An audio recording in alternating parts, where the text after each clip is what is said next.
हम छे मिथिला के बेटी जता राम संग जमाए।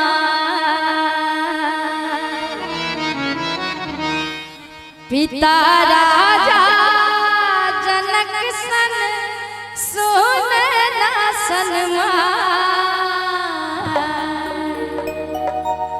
हो। पिता राजा जनक सन सोने ना सन्मान।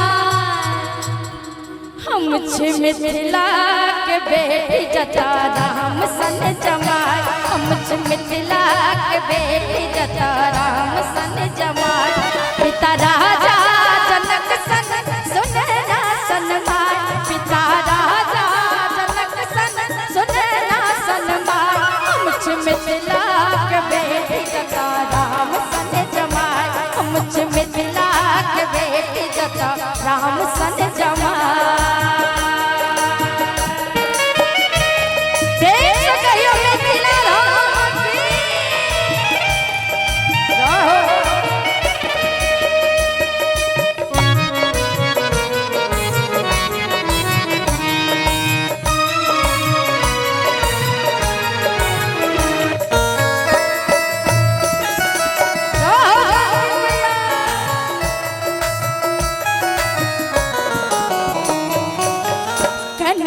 पुतरा हमारे खिलाना सलगे सुजले के रब छाना।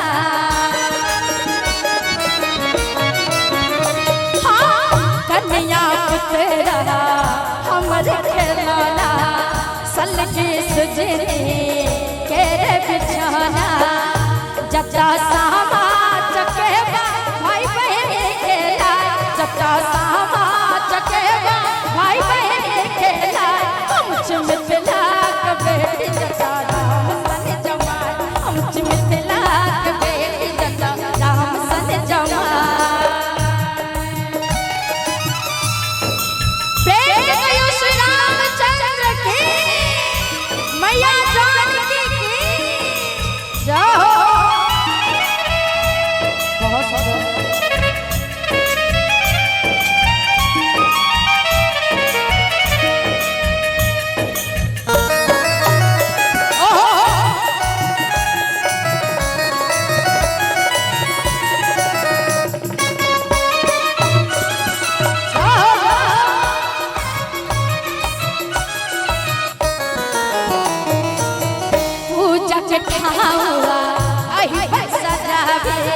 साँझ परात के गीत सुनावे।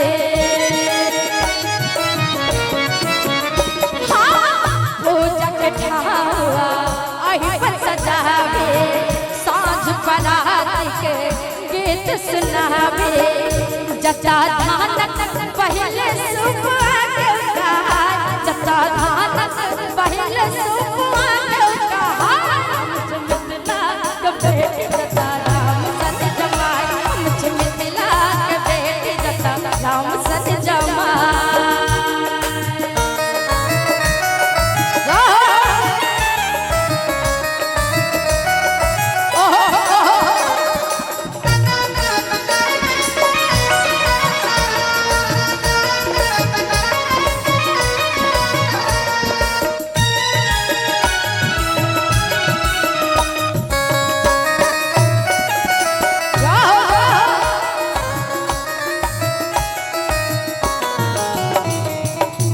और सब संतिमा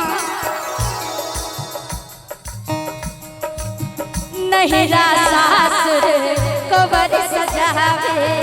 शान तरह गए भोग में बसावे।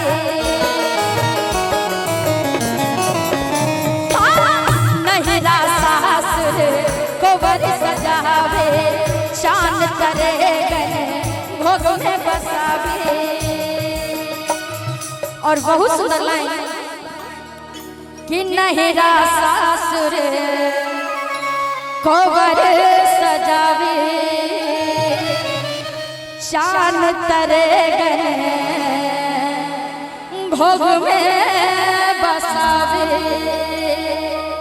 और इतने कि जता नित दिन आचर तरमा गौरी पूजा जता नित दिन आचर तरमा गौरी पूजा मुझ मिथिला के बेटी जता राम सन जमाए मुझ मिथिला के बेटी जता राम सन जमाए पिता राजा जनक सन सुने ना सनमान पिता राजा जनक सन सुने ना सनमान मुझ मिथिला के बेटी जता राम सन जमाए मिथिला के बेटी जता राम सन जमाए मुझ मिथिला के बेटी जता राम सन जमाए मुझ मिथिला के बेटी जता राम सन जमाए मुझ मिथिला के बेटी मुझ मिथिला के बेटी मुझ मिथिला के बेटी